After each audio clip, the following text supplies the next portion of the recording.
नमस्कार आदरणीय दर्शक, यतिखेर हामी विशेष संवादमा विशेष कुराकानीमा छौँ। आज हामी कोरोनाको संक्रमणको बारेमा कुरा गर्दैनौँ। वात्तै संक्रमण बढेको छ। वीरगञ्जमा त यतिखेर निषेधाज्ञा जारी भइसकेको छ। जनजीवन अस्तव्यस्त छ। काठमाडौँमा पनि आवत बन्द गर्नुपर्छ भनेर स्पष्ट रूपमा सबैले भन्न थाले। खोइ त सावधानी। आज हामी यसबारेमा गरेर समीक्षा गर्दैनौँ। आज हामी नेपाल कम्युनिस्ट पार्टीभित्रको अन्तर्द्वन्द्वको अन्तर्वस्तुको आज हामी समीक्षा गर्दैछौँ। किन विवाद, केका लागि विवाद नेपाल कम्युनिस्ट पार्टीभित्र, किन नेताहरू मिल्न सकेनन्, के कारणले मिल्न सकेनन्, सचिवालयमा सहमति भएन, स्थायी समितिको बैठक स्थगन भएको भइ छ, केन्द्रीय समितिको बैठक बस्नुपर्छ भनेर माग भइरहेको छ, अनि बैठक बसेकै छैन। प्रधानमन्त्री केपी शर्मा ओली र प्रचण्डको बिचमा कुरा मिलेकै छैन। अब के होला त? हाम्रो बिचमा यतिखेर नेपाल कम्युनिस्ट पार्टीका प्रभावशाली युवा नेता हुनुहुन्छ दीपक साउदजी। तपाईँलाई म यो विशेष संवादमा स्वागत गर्न चाहन्छु। धन्यवाद। आराम हुन्छ? आराम छ। के छ हालखबर भन्नुहोस्? नेपाल कम्युनिस्ट पार्टी फुट्छ कि जुट्छ? यो कसैको परिकल्पनामा फुटोस् भन्ने कसैले लक्ष्य ध्याइराखेको छ भने यो असम्भव कुरा हो। कुनै हालतमा पनि हाम्रो पार्टी यो बहसबाट एक ढिक्का भएर, चट्टानी एकता भएर नयाँ आयामका साथ अगाडि बढ्छ। फुट्ने त परिकल्पना तर पार्टी फुट्छ भनेर धेरैले भन्न थालिसके। नेताहरूको पछि मन मिलेको छैन, आरोप प्रत्यारोप छ, बैठक हुन सकेका छैन। कम्युनिस्ट पार्टी भनेको के हो भने कम्युनिस्ट पार्टीमा दुई लाइन सङ्घर्ष हुने कुरा र कम्युनिस्ट पार्टीमा बहस हुने कुरा र कम्युनिस्ट पार्टी र डेमोक्रेट पार्टीको फरकै यो हो कि हाम्रो कम्युनिस्ट पार्टीको बहस तीव्र हुन्छ, पेचिलो हुन्छ र यो तपाईँको चाहिँ फुट्नु पनि खोज्छ। तर कम्युनिस्टको विचार मन्थन र कम्युनिस्टको विचारको सिद्धान्त त्योबाट नै बन्छ कि अन्तरसङ्घर्षले एउटा नयाँ प्रकारको निष्कर्ष निकाल्छ। त्यो निष्कर्ष नै कम्युनिस्टलाई पार्टीलाई अगाडि हाँक्ने एउटा तपाईँको मार्गदर्शक भएर आउँछ। अहिले पनि हाम्रो यो देशको आखिरी कम्युनिस्ट नेकपा भनेको यो देशको सरकार मात्रै होइन, नेकपा भनेको यो देशको समग्र सर्वाङ्गीण विकास गर्ने र यो देशको सबै यक्ष प्रश्नको जवाब दिने र अहिलेसम्म लामो समयसम्मको अस्थिर रहेका सरकारको स्थिरताको लागि, आर्थिक समृद्धिको लागि र यो देशको सबै किसिमको विकासको एउटा बेस बसाल्ने एउटा यो सरकार र त्यसको जिम्मेवार पार्टी भएको कारणले गर्दा स्वाभाविक रूपमा चुनौतीपूर्ण बहसहरू, छलफलहरू हुने गर्छन् र अन्ततः यसको निष्कर्ष भनेको एकतामा रूपान्तरण हुन्छ। के लागि त? किन भन्नुहोस् न त? विवाद त छ, नेताहरूको बिचमा कुरा मिलेको छैन। हो, स्वाभाविक प्रचण्डले भन्नुभएको छ प्रधानमन्त्री दुवै पद छोड्नुपर्छ। केपी शर्मा ओलीले यस्तो छ। माधवमा नेपालले भन्नुभएको छ संस्थागत हुन सकेन, पार्टी विधि सम्मत रूपमा चलेन केपी शर्मा ओलीको कारणले। अब तपाईँ के भन्नुहुन्छ? अब यसको मुख्य कुरा सर्वप्रथम त तपाईँले हाम्रो पार्टीको अध्यक्ष, एउटा अध्यक्ष, दुईटा अध्यक्षको बिचको कुराहरू र वरिष्ठ नेताको कुरा गर्नुभएको छ। यो धेरै माथिको कुरा हो। अहिलेका यी तीनटा नेता भनेको नेपाल कम्युनिस्ट पार्टीको नेता मात्रै होइन, पछिल्लो चरण पराजित भोग्दै आएको विश्व कम्युनिस्ट आन्दोलनलाई नयाँ उचाइमा उठाउने एउटा थिङ्क ट्याङ्कर, एउटा नयाँ लिडरसिप, विश्व कम्युनिस्ट आन्दोलनको सन्देश दिन सक्ने एउटा बहसको रूपमा छन्। यी पात्र भनेको नेपालको कम्युनिस्ट आन्दोलन नेकपाको पात्र मात्र होइन, यो बहस पनि र कम्युनिस्टको हाम्रो जस्तो अर्ध सामन्ती र अर्ध औपनिवेशिकले घर गरेको मुलुकलाई नयाँ कम्युनिस्ट शासन व्यवस्थालाई स्थापित गर्नको लागि ठुल्ठुला चुनौतीहरूको हामी सामना गर्नको लागि जुन किसिमको बहस भइराखेको छ। अझै हाम्रो कमरेड प्रचण्ड अध्यक्षको कुरा गर्नुहुन्छ भने त उहाँ त साधारण व्यक्ति नै होइन, उहाँ यस्तो व्यक्ति हो जसले 10 वर्ष जनयुद्धको त नेतृत्व त गर्यो नै, थप उहाँ असाधारण व्यक्ति। हाम्रा यी तीनटै नेता असाधारण व्यक्ति भएको कारणले गर्दा असाधारण चुनौतीको पनि समाधान गर्न सक्छन्। सायद दुनियाँलाई चकमा दिने गरी, संसारलाई आकस्मिक पार्ने गरी एकता भएर फेरि एकजुट भएर अगाडि बढ्छन्। र तपाईँको चाहिँ हाम्रो पार्टीमा सायद तपाईँले संसारमा कहीँ पनि देख्नुहुन्न दुईटा अध्यक्ष भएको पार्टी, हाम्रो एकता भएको दुईटा अध्यक्ष भएको पार्टी हो। दुईटा अध्यक्ष, सबै कुरा नयाँ छ। त्यो कारणले गर्दा अहिले जुन किसिमबाट फुटको सङ्घारमा छ भन्ने बहस भइराखेको छ, भोलि एकता गर्दाखेरि पनि पार्टी एकता, यसलाई कसैले तपाईँको एउटा जेटको संज्ञा दिएका छन्। एउटा जेटको दुईटा पाइलट छन्। यी पाइलटहरू एक ठाउँमा मिलेर गर्ने हो भने प्यासेन्जर त धेरै छुट्न सक्छन्, तर दुईजना मिलेर अगाडि गइसके पश्चात यति रोचक, यति असाधारण निर्णय गर्छन् कि पार्टी एकताको लागि। एउटा जेट हाँक्नको लागि दुईवटा पाइलट छ नेपाल कम्युनिस्ट पार्टीभित्र। हो, एउटा पाइलटले भनिरहेको छ केपी शर्मा ओली असफल पाइलट हो। किन भन्नुहोस् त? के कारणले? अब दुईटा पाइलटको यस्तो छ, तपाईँको चाहिँ दुईटा पाइलट सँगसँगै जान सकेनन् क्या? पाइलटले दुईटा पाइलटको बिचमा सेफ ल्यान्डिङ गर्न सकेन, दुईटा ल्यान्डिङ गर्न सकेन। तपाईँको मिडिया मार्फत एउटा रोचक कुरा म भन्न चाहन्छु, मलाई तपाईँले भन्न दिनुहोस्। एउटा रोचक कुरा भन्न चाहन्छु र दुईटा पाइलट हाम्रो पार्टीमा छलफलको र एउटा तपाईँको यो जेट इन्जिनलाई कम्युनिस्ट रूपी जेट इन्जिनलाई र उडान गरिरहनु भएको छ। उहाँहरूले त दुईटा कसैलाई पनि एक ठाउँमा एक पार्टी एकता भइसके पश्चात यो नयाँ कुरा गरेर दुईटा पाइलट भएर जेट स्टार्ट भइसकेको छ। यो जेटको अवतरण, यो जेटको ल्यान्डिङ भनेको महाधिवेशन हो र महाधिवेशनबाट तपाईँको चाहिँ को पाइलट हुने, को मुख्य पाइलट हुने त्यो महाधिवेशनले निर्णय गर्नेछ। अहिले हेरिराखेका छन् र तपाईँको सरकार रूपी जेटको कमान्डिङ केपी शर्मा ओलीले अध्यक्षले गर्नुभएको छ र पार्टी रूपी जेटको कमान्डिङ प्रचण्ड कमरेडले गर्नुभएको छ। कार्यकर्ताहरू एक किसिमले दर्शक मानौँ हेरिराख्नु भएको छ। यी दुईटै जेटलाई कसरी कमान्डमा लिइराखेका छन्, कसरी सेपल्यान्ड गर्न सक्छन् यो हेरिराखेका छन्। यसको मूल्याङ्कनको आधारमा उहाँहरूले पार्टी सञ्चालन र तपाईँको सरकार सञ्चालनको समीक्षा पार्टी कार्यकर्ता र नेताहरू र जनताले नजिकबाट हेरिराखेको छ र यसको सक्षमता, यसको कुशल ल्यान्डिङबाट नै प्रमाणित हुनेछ कि अब महाधिवेशनको सिङ्गल पाइलटको हुन सक्ने यो प्रतिस्पर्धामा उहाँहरू होला। Single pilot Nepal communist party भित्र आजको दिनमा केपी शर्मा ओली कि प्रचण्ड, यो इतिहासको बर्मामा छ। अहिले तपाईले खुलासा गर्नुस्।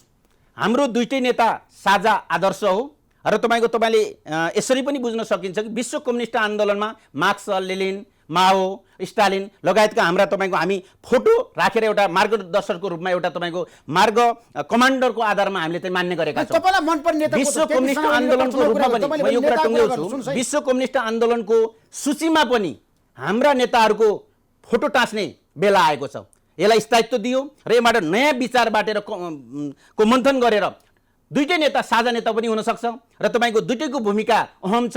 एउटा 10 वर्ष जनयुद्धको सशक्त कमान्डिङ गरेर आउनुभएको छ, अर्को लामो जेल जीवन र शान्तिपूर्ण आन्दोलन हुँदै झापा विद्रोहको कमान्डिङ गरेर आउनुभएको छ। र यिन दुईटाको विशेषता हेर्नुभयो भने यिनीहरूको एउटा सिद्धान्त त कुरा हेर्नु भने असाधारण व्यक्तिको बिचमा असाधारण निर्णय गरेर पार्टी एकता गरेको हो। र अहिले आएर फेरि उहाँहरू त्यो बेला सायद हाम्रो ठुल्ठुला नेताहरूले भन्नुहुन्छ र तपाईँले सुनिरहनु भएको छ, पार्टी एकताको बेला पनि सोध्नु भएन। मलाई त लाग्छ यो बेलाको समस्या समाधानको बेला पनि उहाँहरूले सबैलाई सुझाव मागिरहनु भएको छ, एकल व्यक्तिगत संस्थागत सुझाव मागिरहनु भएको छ। यो यति आकस्मिक ढङ्गले उहाँले निर्णय गर्नुहुनेछ कि त्यो बेला तपाईँले हेर्नु भने जेट स्टार्ट गर्दा डाक्टर बाबुराम भट्टराई तपाईँको चाहिँ पार्टी एकतामा सबै कम्युनिस्टको मूलधारमा आउने भनेर घोषणाको दिनमा हात उठाएर हातको साङ्लो बाँधेर आउनुभएको थियो। उहाँहरू दुईजनाको मन मिलिसकेपछि, दुईजनाको विचार मिलिसकेपछि यो प्रकारले टेकओभर गरिदिनु भयो कि उहाँलाई छोड्नुभयो। र यस्तै अहिले पनि पार्टी फुटाउने कुचेष्टा कसैले गरेको छ भने पार्टीभित्रको विग्रहलाई यसलाई तपाईँको समाधानको रूपमा होइन, एकताको रूपमा होइन, यसलाई विभाजनको परिकल्पना कसैले गरेको छ भने जेट त स्टार्ट हुन्छ, यो त उठ्छ नै र यसले महाधिवेशनको एयरपोर्टमा गएर ल्यान्डिङ हुने नै छ।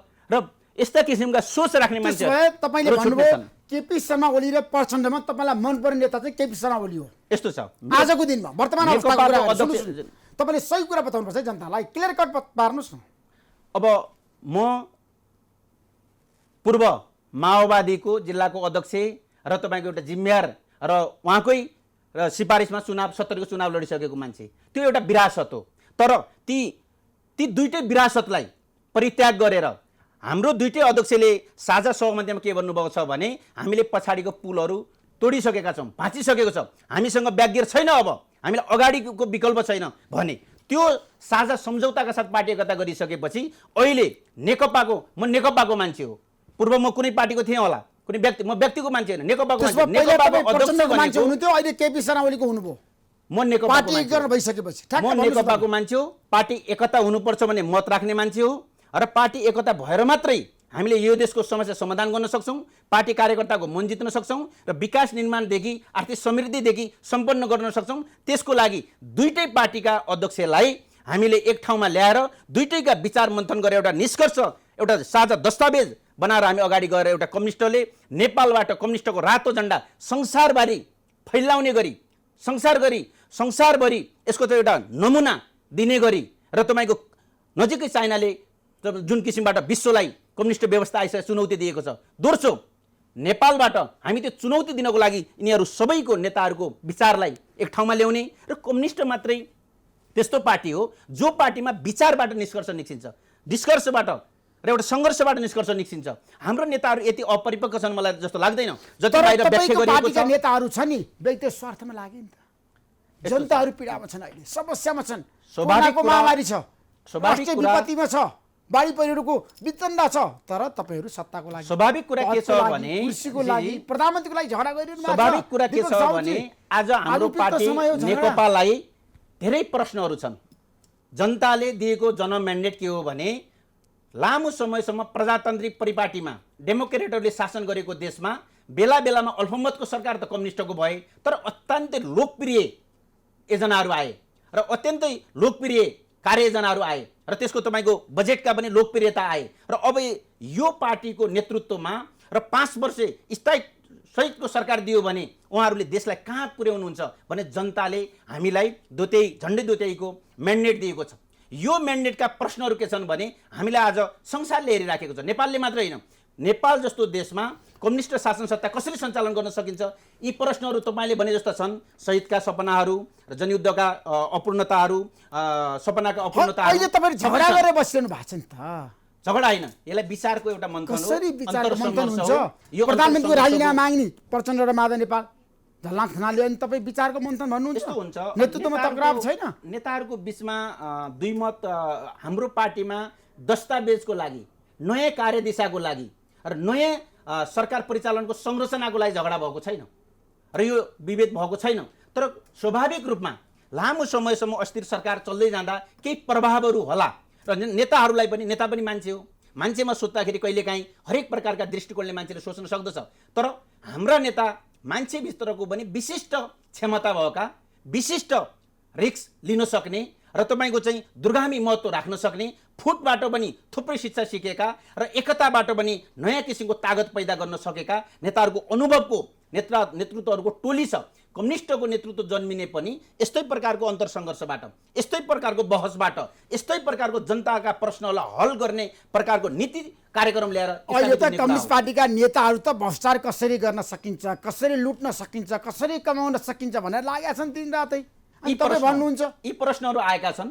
तर यो देशमा तपाईँहरू मस्तमा हुनुहुन्छ क्या, एकदम आनन्द लिइरहनु भएको छ। हजुरले भने जस्तै कुरा के छ भने जनताका प्रश्नहरू हुन सक्छन्। हामी मात्रै छैनौँ यो देशमा, हाम्रो प्रतिद्वन्द्वीहरू पनि छ, प्रतिपक्षी दलहरू पनि छ, अन्य विचार दृष्टिकोणबाट भएको पंक्ति पनि छ। हाम्रो थुप्रै किसिमका मनस्थितिहरू हाम्रो देशमा छन्। ती मनस्थितिले बेला बेला अहिले नेटवर्कको दुनियाँमा र तपाईँको सूचना सञ्चारको दुनियाँमा सानातिना कुराहरू, प्रश्नहरू उठ्दाखेरि पनि स्वाभाविक रूपमा तरङ्गित हुने एउटा तपाईँको देशमा तपाईँको ठुलै किसिमको प्रश्न जाने त हुन सक्दछ। तर यो देशमा तपाईँले हेर्नुभयो भने तपाईँको भ्रष्टाचारलाई तह लगाउने निकाय पनि त छ, अख्तियार छ, सम्पत्ति शुद्धिकरण छ र एवं प्रकारका कुराहरू छन्। र हामी पनि व्यक्ति हो, हाम्रा पार्टी पनि मान्छे नै हुन्। त्यस्ता प्रश्न छन् भने त ती निकायबाट छानबिन गरेर अगाडि गरे भइहाल्यो नि। र तर लाउनको लागि आरोप, देखाउनको लागि दोष देखाएर हुँदैन। सत्य कुरा के हो, निष्पक्षता कुरा के हो, र त्यो प्रकारले हामी विधि र विधानलाई मानेर संविधानको मातहतमा रहेर हामी अगाडि बढेका छौँ। हामी पनि, हाम्रो पार्टी पनि संविधानलाई मानेर संविधानलाई अनुमोदन गर्ने एउटा पार्टी भएको कारणले गर्दा ती निकायले लिएको निर्णय त हाम्रो पार्टी पनि त मान्न तयारै छ नि। हाम्रा नेताहरू तपाईँले हेर्नुभएको छ त, गल्ती गरेको नेताहरू सजाय भोगि नै राखेको होइन। भ्रष्टाचार प्रधानमन्त्री भन्नुभएको छ म गर्दिनँ र गरेर दिन्न, तर जताततै भ्रष्टाचारको चर्चा छ। यो नारा हो। यो नारालाई सम्पन्न गर्नको हाम्रो पार्टी अध्यक्षले हरेक ठाउँ भ्रष्टाचार भइरहेछ। हाम्रो त्यसमा समर्थन छ। र तपाईँले हेर्नुभयो भने राम्रोसँग रोपेको खेतमा पनि धानभित्र पनि सामा भन्ने जात जन्मिन्छ। तपाईँले राम्रोसँग केलाउनु भयो भने चामलभित्र एकाध धानहरू हुन्छ। राम्रोभित्र नराम्रो होला, तर त्यो कति सङ्ख्यामा छ र त्यसले समग्र प्रभाव पार्ने गरी, देश नै डुब्ने गरी र पार्टी नै बिग्रिने गरी छ कि एकाध छ। यसरी हेर्ने हो भने विगत तपाईँ हेर्नुहोस् न, राजाले शासन गरेदेखि, पञ्चदेखि शासन गरेदेखि हेर्दै हेर्दै आउने हो भने हामी त जुन किसिमबाट प्रजातन्त्रको परिपाटीलाई मान्दै आएका छौँ र त्यसमा हाम्रो नेतालाई प्रश्न सोध्न पाउने, हाम्रो नेतालाई पनि छानबिन गर्नु पाउने अधिकार त छँदैछ नि। त्यो अधिकारको सदुपयोग गरे भइहाल्छ नि। र तर जहाँसम्म तपाईँले भने जस्तो यो किसिमको हल्ला त छ, तर राम्रोको त विगतको इतिहास हेर्दै जानुभयो भने त उत्कृष्ट त कम्युनिस्ट शासन व्यवस्था नै छ, उत्कृष्ट त कम्युनिस्ट नेता नै छन्, नराम्रो भित्रको राम्रो त कम्युनिस्ट नेताहरू नै छन्। दिपकजी, त्यसो भए ठ्याक्कै मलाई के बताउनुहोस् भन्दाखेरि नेपाल कम्युनिस्ट पार्टीभित्र एउटा बहस जारी छ, एक व्यक्ति एक प्रमुख जिम्मेवारी। प्रधानमन्त्रीले कि त प्रधानमन्त्री पद छोड्नु पर्यो कि त अध्यक्ष। तपाईँ के भन्नुहुन्छ? यो महाधिवेशनले टुङ्ग्याउने कुरा हो, किनभने महाधिवेशनले एउटा विधान तय गर्छ। त्यो विधानमा भूमिका के गर्ने, सङ्गठनको तपाईँको जिम्मेवारी कसरी गर्ने भन्ने कुरा हो। अहिले हामी अन्तरिम विधान र पार्टीको तपाईँ दुईटा ठुला पार्टीहरू एकता भइसके पश्चात त्यो पार्टीलाई कसरी अहिले भनेको सबभन्दा ठुलो भनेको समझदारीको विधान हो। अहिले हाम्रो पार्टीलाई गाइड गर्ने भनेको दुईटा हस्ताक्षरकर्ता पार्टी एकताको हस्ताक्षरकर्ता अध्यक्षहरूले मिलेर र साझा र सरकार परिचालन गर्नु पनि सामूहिक छलफलको निष्कर्षबाट र पार्टी परिचालन पनि सामूहिक छलफलको निष्कर्षबाट पार्टी र सरकार दुईटै चलाउने कुरा हो। र एकात र भूमिकाको हिसाबले सरकारको पार्टी अध्यक्ष हुँदै प्रमुख भूमिका केपी शर्मा ओली र पार्टी अध्यक्ष हुँदै पार्टीको कार्यकारिणी अधिकार अध्यक्षलाई यो विभाजन भइसकेको छ। यसमा समर्थन दुईटै नेताले गरिसकेका छन्। तर फेरि पनि एकात प्रश्नहरू आउने कुरा र यति ठुलो पार्टीमा एउटा सानो घरमा त तपाईँको चाहिँ साँझ बिहान के गर्ने भन्ने छलफल हुन्छ भने यो त देशलाई कता पुर्याउने, कम्युनिस्ट शासन व्यवस्थालाई कसरी लाउने, विश्व कम्युनिस्ट आन्दोलनलाई एउटा नमुना नेपालबाट सगरमाथाको देशबाट चिनिएको देशलाई कम्युनिस्ट शासनको देशबाट कसरी चिनाउन सकिने भन्ने अभ्यासमा जाँदा व्यक्तिगत कुरा होइन, यहाँ संस्थागत कुरा, देशको कुरा र विचारको कुरा विचार मन्थन गरेर एउटा नयाँ निष्कर्ष निकाल्नु। त्यसभए अहिले प्रधानमन्त्रीले दुवै पदबाट राजीनामा दिनु पर्दैन, महाधिवेशनसम्म त दुईटै राजीनामाको कुरा पनि गर्नु हुँदैन। कुरा गरेको कुरामा छलफलको रूपमा मात्रै हुन्छ, किनकि पार्टी हामीले एकता गर्न छ, पार्टी एक ढिक्का बनाएर लिन छ। हाम्रो अध्यक्ष स्वयं प्रचण्ड यति असाधारण व्यक्ति हो, उहाँले त जिम्मेवारी त्यति लोभी छैन। उहाँले त भनिसक्नुभयो कार्यकारिणी अधिकार पार्टीको अध्यक्षको पाइसके पछाडि ल 5 वर्ष तपाईहरु चलाउनुस् भनिसक्नु भएको छ। यहाँ मान्छेले के बुझेका छन् तर प्रचण्डले पार्टी हाक्न पाउनु भएर नि त अधिकार, खोइ त लेखेर दिएको अधिकारहरूले प्रयोग गर्न पाउनुहुन्छ। यदि पाउनु भएको छैन भने शीर्षक त नेताहरूले दिनुपर्छ। हामी कार्यकर्ता हो, हाम्रो तहबाट, हामी युवाको तहबाट, हामी संगठनको तर्फबाट हामी के भन्छौँ भने विधि विधान साझा र सामूहिकताको रूपमा मान्न पर्दछ र तोकेको जिम्मेवारी र नेताहरूले निर्णय गरेको कुरा आफूले गरेको निर्णय लागू गर्नुपर्छ। यदि आफूले गरेको निर्णय लागू गर्न आफैले सकेन भने कार्यकर्ताले मान्दैन, भोलि जनताले मान्दैन। त्यसैले हाम्रो अगाडि व्यक्तिगतको अध्यक्ष हुने, प्रधानमन्त्री हुने भन्ने प्रश्न छैन। नेपालमा कम्युनिस्ट शासन व्यवस्था कसरी स्थापित गर्न सक्ने भन्ने प्रश्न हो। र दुईटा ठुला पार्टीहरू मिलिसके पश्चात मिलेको सन्देश र तल स्थानीय तहसम्म महाधिवेशनसम्म जाँदा दुईटा पार्टीको सामूहिक भावना, एकरूपता विचारमा कसरी व्यक्त गर्ने, संगठनमा कसरी व्यक्त गर्ने, संसारको अगाडि एकता दुईटा पार्टी मिलेर पनि सम्भव छ। तपाईले हेर्नुभयो भने विश्वका सबै कम्युनिस्ट पार्टीका उदाहरण आफ्नो आफ्नो प्रकारको, त्यसैले त कम्युनिस्ट पार्टी हो। कम्युनिस्ट पार्टी रचनात्मक हुन्छ, कम्युनिस्ट नेताहरू विचारका परिपक्व हुन्छन्, रचनात्मक हुन्छन्, लड्छन् पनि, सङ्घर्ष गर्छन् पनि, आकस्मिक चमत्कारी ढङ्गले फेरि एक भएर आउँछन् पनि।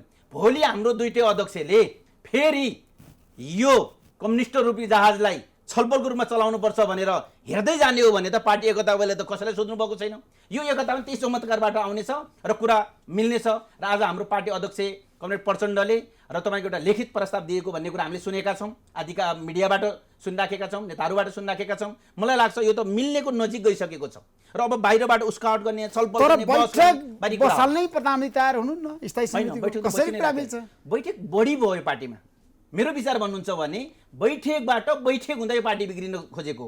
बैठक निष्कर्षको लागि, बैठक कार्ययोजनाको लागि, बैठक समस्याको समाधानको लागि, बैठक आगामी पार्टीका कार्यदिशा कसरी बनाउनको लागि भएर बैठक बस्ने, तल्लो तहका बैठक बस्ने, फेरि त्यसलाई त्यो कार्ययोजनालाई जनता तहसम्म लिने हो। बैठक टु बैठक होइन, बैठक बढी भएर बिग्रिएको छ। पार्टी फुट्दैन, प्रचण्ड र ओलीको बिचमा कुरा मिल्छ। यो पार्टी फुट्छ जस्तो लाग्दैन। फुटेर सुन्नुहोस् ऋषि सर, फुटेर हामी 11-12 वटा माओवादी भइसकेका, फुटेर कङ्ग्रेसको अगाडि चुनावमा घुँडा टेकेको पूर्व एमाले, फुटको स्वाद, पराजयको तपाईँको धोका के छ भन्ने कुरा हाम्रो पार्टीले प्रश्न बुझ्नु भएको छ। नेता हुनेमा प्रतिस्पर्धा कम्युनिस्टको स्वाभाविक हो, अध्यक्ष हुनेमा स्वाभाविक जुनसुकै कम्युनिस्ट सदस्य राख्न तयार छ, तर फुटेर जान कोही तयार छैन। त्यसभए 5 वर्षको प्रधानमन्त्री केपी शर्मा ओली आउने महाधिवेशनपछि प्रचण्ड अध्यक्ष बनाउने मलाई लाग्छ। प्रचण्डको अहिले किसिमबाट जुन किसिमको नेतृत्व गर्ने क्षमता, प्रचण्ड आपसमा सामान्य व्यक्ति होइन, चमत्कार हो। अध्यक्ष प्रचण्ड बन्ने एउटा स्तम्भ हो एकता महाधिवेशनपछि, मलाई त्यस्तो लाग्छ। उहाँहरूको बिचमा भएको सहमतिबाट कार्यकर्ताले पहिलो महाधिवेशन एकताको महाधिवेशन र प्रतिस्पर्धाबाट होइन, समझदारीबाट हुने भएकोले प्रचण्डले अहिलेसम्म जति त्याग गर्दै आउनुभएको छ, जति आफ्ना पदहरूमा छोड्दै आउनुभएको छ, स्वाभाविक रूपमा नमुनाको रूपमा कार्यकर्ताको ह्विटिङबाट प्रचण्ड एकल अध्यक्ष हुन सक्नुहुन्छ। तर अहिलेको यो परिवेशलाई ठिक ढङ्गबाट नेतृत्व गरेर जाने र दुईटै नेताहरू मिलेर जाने, छलफल गरेर जाने र केपी शर्मा ओली अहिले अध्यक्ष हुनुहुन्छ, प्रधानमन्त्री हुनुहुन्छ, उहाँलाई पनि यो पाटो एकता गरिसके पश्चात अब पार्टी एकताको मैले तपाईँको एउटा नयाँ सन्देश पनि दिनुपर्छ, भएका सहमतिलाई कार्यान्वयन गर्नु उहाँले नै प्रस्ताव राख्नुपर्छ। त्यसो भए दिपकजी अब लागौँ लेखराज भट्ट प्रचण्ड क्याम्पबाट किन केपी शर्मा ओली क्याम्पमा युटर्न हुनुभयो? मलाई लाग्दैन। बताउनुहोस्, तपाईँ आज तपाईँ उहाँसँग निकट भएको नेता हो। म उहाँसँग जनयुद्धदेखि निकट छु।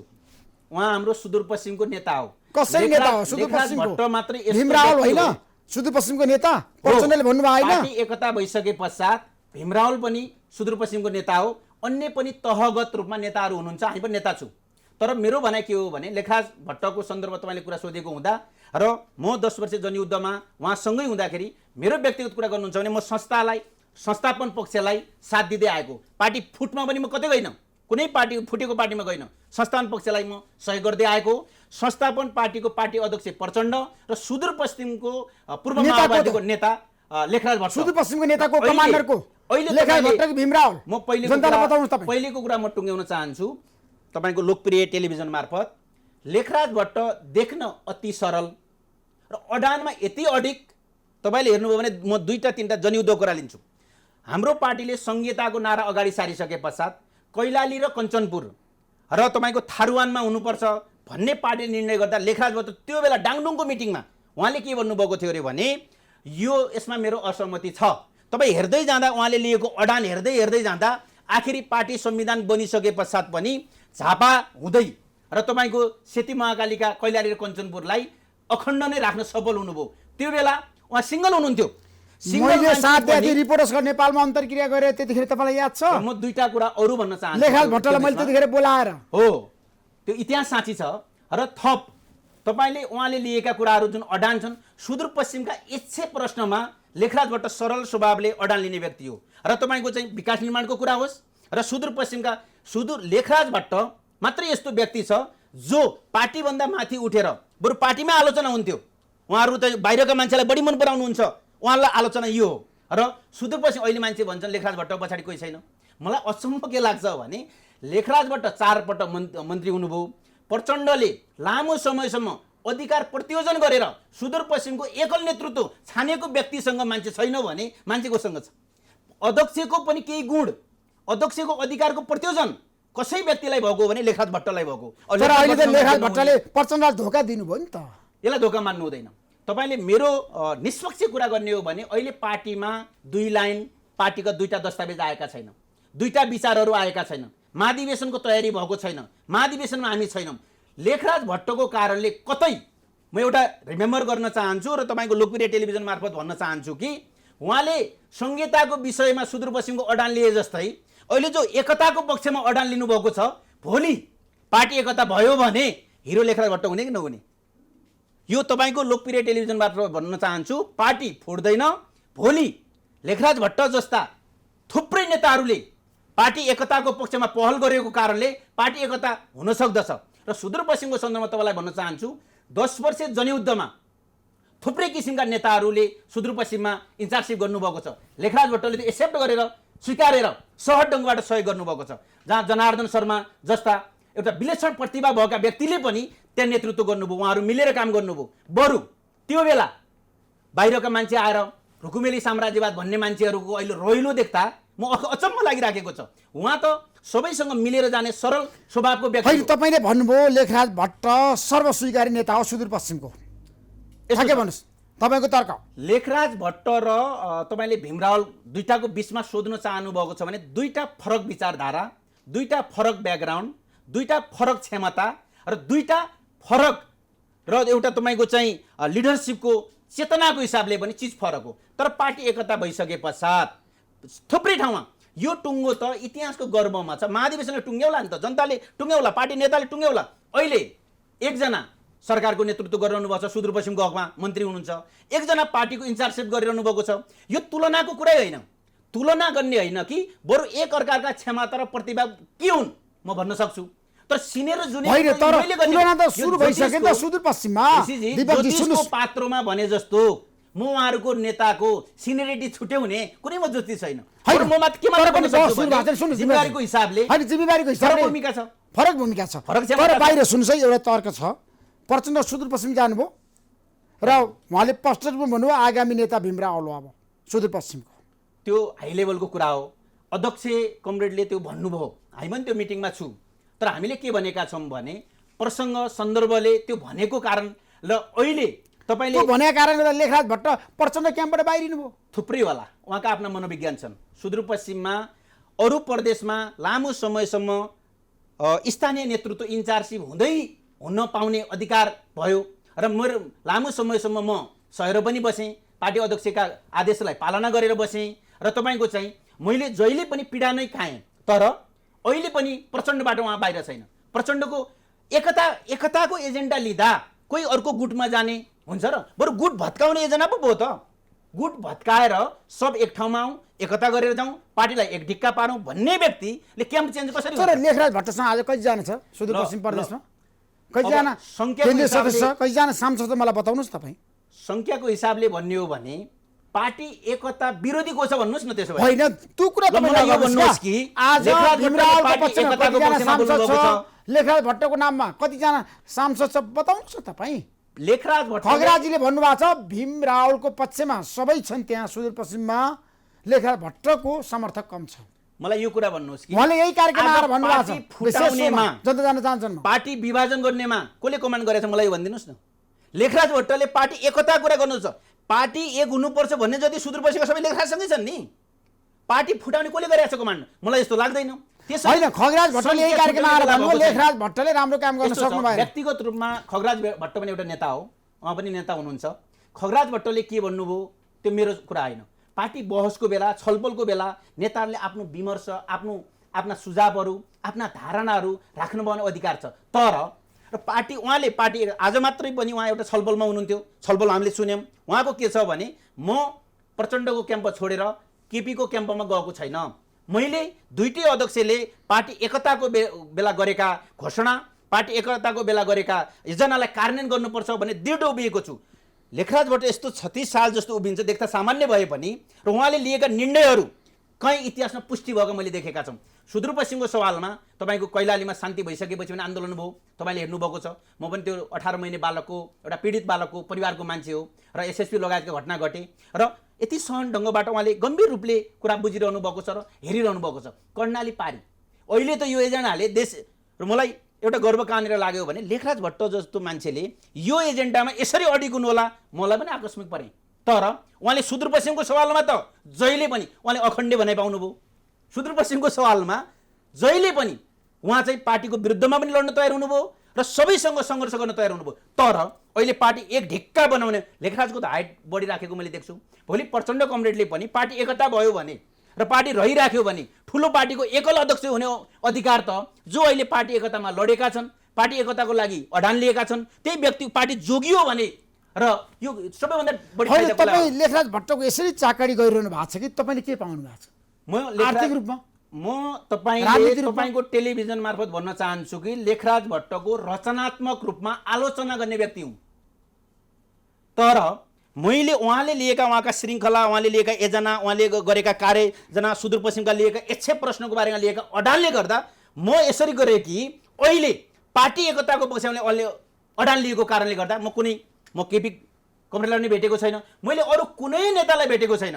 म छु लेखराज भट्टसँग छु, किन पार्टी एकता जसले लिएको छ म त्यति मान्छेलाई भेटिराखेको छु। त्यसैले तपाईँको उहाँले लिएको यो अडानको पक्षमा हो, म एकताको पक्षमा हो। मैले लेखराज भट्टलाई चाकरी गर्ने कुरा होइन। तपाईँले हेर्नुभएको छ म 70 सालमा चुनाव लडेँ र तपाईँको यो पार्टीको तर्फबाट सुदूरपश्चिममा एउटा राष्ट्रिय खेलकुद सम्पन्न हो, त्यसको संयोजक भएर काम गरेँ र तपाईँको चाहिँ व्यक्तिगत रूपमा म चाकरी गर्ने मान्छे होइन। तपाईँले फाइदा के पाउनु भएको छ भने रामा रोसुन, अछामको रामा रोसुन भनेको सुदूरपश्चिम जो तेर्सो पिल्लर, लडाइँको तेर्सो पिल्लर हुँदा, युद्धको तेर्सो पिल्लर हुँदा सबै मार्चपास गर्ने ठाउँ हो। मेरो मात्रै रामा रोसुन गाउँपालिका अन्तर्गत एउटा वडा छ जहाँ 25 जना मेरो समुदायबाट, मेरो परिवारबाट 25 जना सहित छ र रगतबाट इस्पातो र दास प्रथाको अन्त्य हुनुपर्छ, सामन्ती सत्ताको अन्त्य हुनुपर्छ, जिते संसार हारे एकरो प्राण त्याग्न सक्नुपर्छ भनेर होल्टाइम परिवारै होल्टाइमर भएर हिँडेको मान्छे हो। मैले चाकरी गर्नुपर्ने के कारण छ? म चाकरी त्यस्तो मान्छे गर्छु। होइन, तपाईँ भविष्य मन्त्री बन्न चाहनुहुन्छ, लेखराज भट्टको पछि लाग्दाखेरि तपाईँलाई फाइदा हुन्छ, आर्थिक रूपमा पैसा कमाउन सक्नुहुन्छ। उहाँ त उद्योग वाणिज्य आपूर्ति मन्त्री हो, उद्योगपतिसँग तपाईँको राम्रो रिलेसन हुन्छ। प्रचण्ड त प्रधानमन्त्री हो नि त। प्रचण्ड भए प्रधानमन्त्री हुने, लेखराज भट्ट भए मन्त्री हुने। यदि चाकरी गर्नुपर्ने हो भने त मैले अर्को गर्नु पर्ला नि। तर तपाईँ त भविष्य मन्त्री बन्न सक्नुहुन्छ नि त। सुदूरपश्चिमबाट तपाईँ चुनाव जितेर मन्त्री बन्नुहोस्। हाम्रो अध्यक्ष कमरेड प्रचण्डको 10% जनयुद्धमा अध्यक्ष कमरेड प्रचण्डलाई नदेखेर कुर्बानी त्याग गर्नको लागि तयार भएको युवा हो हामी। उहाँको विचारप्रति दृढताका साथ परिचय नहुँदै लडेका मान्छे हो। र अहिले पछिल्लो चरण पनि पार्टी विभाजन हुँदा पनि संस्थापन पक्षको बारेमा डर उभिएर अछाममा सबै तपाईले सिनियर नेताहरू उता जाँदाखेरि पनि कहिल्यै पनि मेजोरिटीलाई डगमगाउन नदिएर संस्थापन पक्षमा उभिएको मान्छे हो। मैले चाकरी गर्नुपर्ने काम छैन। मैले यो पार्टीमा नेता हुनको लागि आएको पनि छैन। अहिले पनि म कुनै राजनीति नियुक्तिमा कुनै पनि ठाउँमा मैले लेखराज भट्ट मन्त्रीज्यूलाई भनेको छु, मलाई राजनीतिक रूपमा सहयोग गर्नुहोस्, कुनै राजनीति रूपमा नियुक्तिमा मलाई नल्याउनुहोस्, म निशर्त। तर अहिले पछिल्लो कोभिडको बेला मैले देखेँ उहाँको दृढता, उहाँको तपाईँको जुन ऊर्जा, जुन किसिमबाट उहाँले काम गरिरहनु भएको छ, जुन किसिमबाट निष्पक्ष रूपले काम गरिरहनु भएको छ। लेखराज भट्ट के हो भन्ने कुरो त मैले टेलिभिजनमा भन्ने कुरा आएन। त्यो दुटैले बुझेकै छ। लेखराज भट्ट क्षमतावान नेता हो सुदूरपश्चिमको। बाहिर हेर्दा सरल, तर भित्र असाध्यै जटिल, असाध्यै तपाईँको चाहिँ प्रतिभा र त्यो सबै कुरालाई सहज ढङ्गबाट पचाउन सक्ने असाधारण व्यक्तित्व छ। र सबै हाम्रा त्यसो सुदूरपश्चिमको पपुलर लिडरको त आजको दिनमा सुदूरपश्चिम प्रदेशको छ नि लोकप्रिय नेताको त अब कि त यसलाई गोला प्रथाले अन्त्य गर्नुपर्छ, होइन, तर पनि तपाईँको मोटामोटी तर्क छ, यसलाई टुङ्गिदिनुपर्छ। तर कम्युनिस्टको नेता छानिने भनेको त महाधिवेशनबाट हो। हेर्नुहोस् न, र फरक फरक ब्याकग्राउन्ड छ, फरक फरक पृष्ठभूमि छ। नेतालाई पार्टीका नेताहरूले दुईटैलाई स्थायी कमिटीमा राखिदिनु भएको छ र सिनियरिटी जुनियरिटी छुट्याइदिनु भएको छैन। पार्टी दुईटा अध्यक्ष हुनुभयो, त्यसपछि सचिवालय भयो, त्यसपछि स्थायी कमिटीमा टुङ्गिदिनु भएको छ। यसको छानाबिना त होला नि। अहिले हामीले भन्ने के हो भने हाम्रा नेता अझै कम्युनिस्ट त सामूहिक नेताहरूको टिम हो, सामूहिक नेताहरूको टिम हो। त्यसैले सामूहिक नेताहरूको अभ्यास गर्ने बेला पनि हो। तर अहिले सन्दर्भले पार्टी एकता दृढ अगाडि बढ्छ भन्ने कुरा मलाई कसरी लाग्छ भने अहिले सेकेन्ड जेनेरेसनको नेताहरूको बिचको पनि मैले छलफल यसो हेरिराखेको छु। पार्टी एकतातिरै छ। र तपाईँको चाहिँ पूर्व पश्चिम छुट्टिने भने पार्टी एकताको के औचित्य रह्यो? र हामीले के भनेका थियौँ भने यदि यो पार्टीमा अगाडि बढाउनको लागि भोलि ती मान्छे नै लोकप्रिय हुनेछन्, ती मान्छे नै दुईटै अध्यक्षका साझा व्यक्ति हुनेछन् जो एकता गएर यो पार्टीलाई एक ढिक्का राख्न सक्यो भने सबैभन्दा ठुलो फाइदा त अध्यक्ष हुनेवालाले होला नि। त्यसो भए अब लेखराज भट्टको भूमिकालाई लिएर नेपाल कम्युनिस्ट पार्टीभित्र जसरी बहस सुरु भएको छ नि त, केपी शर्मा ओलीको क्याम्पमा गइसकेपछि उहाँको मन्त्री पद सुरक्षित भयो, अहिले कसैले पनि उहाँलाई हटाउन नसक्ने भयो। त्यो सही हो नि? मलाई दिपकजी मेरो कुरा के छ भने उहाँले मैले तपाईँको टेलिभिजन मार्फत सुनेको, मलाई छोड भन्नुहुन्छ, पार्टी एकता जोगाउनुहुन्छ भने म अहिले नै छोडिदिन्छु। उहाँले टेलिभिजनमा मार्फत जनताकै अगाडि भन्नुभएको छ, मलाई छोड भन्नुहोस्, पार्टी एकता गर्नुहोस्, म छोडिदिन्छु। त्यो त सामूहिक तपाईँहरू कार्यक्रममै बनेको कुरा हो। त्यसैले म कसरी यहाँ झुटो बोलेर जाउँ कि लेखराज भट्ट मन्त्रीको लागि मरिहत्या गरेका छ, यो त म भन्न सक्दैन। त्यही बरु उहाँले जे सामूहिक रूपमा भन्नुभएको छ व्यवहार त त्यो उतार्नुहुन्छ, मलाई त्यो लाग्छ। त्यसैले अहिले मन्त्री को बन्ने र तपाईँको नेता को बन्ने भन्दा पनि पार्टी एकतालाई लिएर सिङ्गो यो कम्युनिस्ट पार्टीलाई एकताबद्ध कसरी गर्न सक्ने र विश्वलाई सन्देश दिने गरी कसरी हामीले चाहिँ नयाँ किसिमको कार्यक्रम गर्ने। तपाईँले हेर्नुभयो भने अहिलेको सरकारले लिएका असाधारण निर्णयहरू छन्। ती असाधारण निर्णयलाई पार्टी तल्लो तहसम्म जनतासँग कसरी स्थापित गर्ने र पार्टी नेताहरूले पनि यी सामूहिक भावनाबाट पार्टी चलाउन सक्ने कसरी अभ्यास गर्ने, यो अभ्यासको कमी भइरहेको छ। लेखराज भट्ट कस्तो नेता ठ्याक्कै समरी भन्नुहुन्छ निष्कर्षमा? देख्दा सरल, हाइट वेट भएको, कति शक्तिशाली हो, पश्चिमको लागि अखण्ड भएर उभिने, दृढ भएर उभिने, लाग्यो आफूले बोकेको एजेन्डा बरु एक्लै होस् बोकिराख्ने। यो अखण्डको पक्षमा भन्नुहुन्छ, सुदूरपश्चिमका एचए सहलको सन्दर्भमा अहिले पनि एकताको उहाँले एजेन्डा लिनुभयो। उहाँ टुक्रेर आफै भन्नुहुन्छ कहिलेकाहीँ मलाई पार्टी नभए पनि यदि एकता होइन भने म एकताको पक्षमा एकजना भने म कहाँ लाग्नुहोस् भन्नुभएको छैन उहाँले।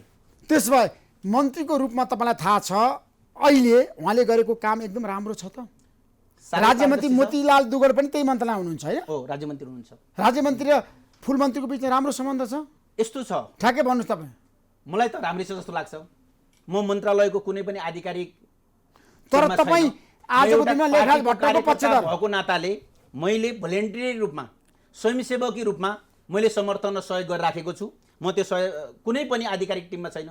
त्यसैले मलाई के लाग्छ भने उहाँहरूको बिचमा एकता यदि हुँदैन थियो भने अहिलेको चुनौती सबैभन्दा अहिले बढी चुनौती कहीँ छ भने र तपाईँको चाहिँ सुरक्षामा र तपाईँको आपूर्तिमा र तपाईँको त्यसपछि स्वास्थ्यमा र पर्यटन यी मन्त्रालयमा जुन किसिमको काम भइराखेको छ कोभिडको कारणले गर्दा उहाँले त एउटा यस्तो उत्तीर्ण भएर देखाउनु भयो कि कोभिडको बेला सायद त्यही कारणले म पनि उहाँ सँगसँगै हुँदा एक दिन पनि हामी लकडाउनमा बसेनौँ। अनि त त्यो त रात दिन उहाँ खटिराखेको मैले देखिराखेको छु र उहाँ जुधिरहनु भएको छ, खटिरहनु भएको छ, सामग्रीको अभाव नहोस् भनेर कूटनीतिक रूपमा मृत राष्ट्रहरूसँग पनि छलफल गरिरहनु भएको छ, बहस गरिरहनु भएको छ।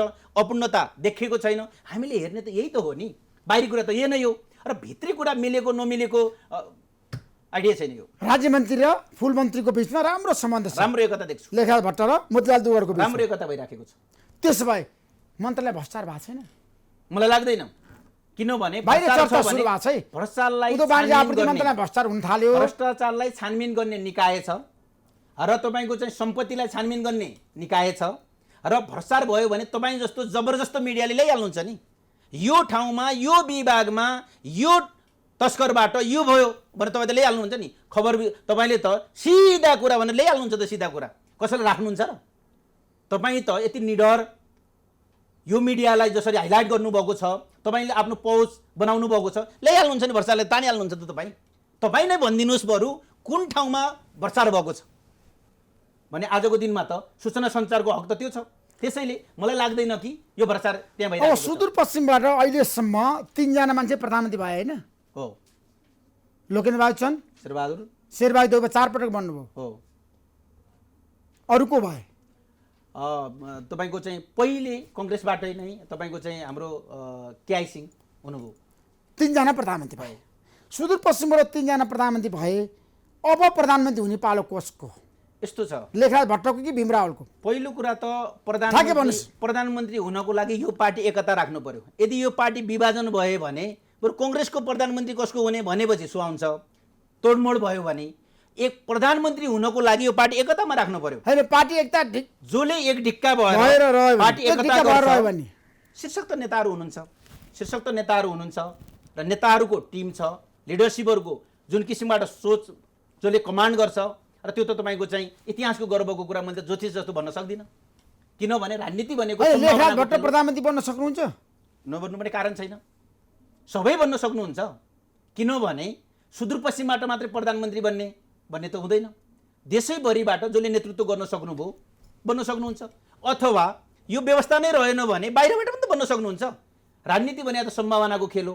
राजनीति त सबै सम्भावना हुन्छ र नेपालभित्र त अझै चमत्कारी र अचम्मका परिघटना पनि हुन्छन्। तपाईँले हेर्नुभएको छ, कहिल्यै पनि बरु प्रधान न्यायाधीश हुने र सपना देखेका मान्छे पनि त प्रधानमन्त्री भएर गए। सपना नदेखेको कुरा पनि हुन्छ। त्यसैले अचम्म र अनौठा कुरा हुने देश पनि हो हाम्रो। हुनसक्छ maybe. Thank you so much. Thank you Dipesh साउदजी, महत्त्वपूर्ण समय दिनुभयो। तपाईँलाई म धेरै धेरै धन्यवाद दिन चाहन्छु। हस्त, नमस्कार। थ्याङ्क यू, नमस्कार।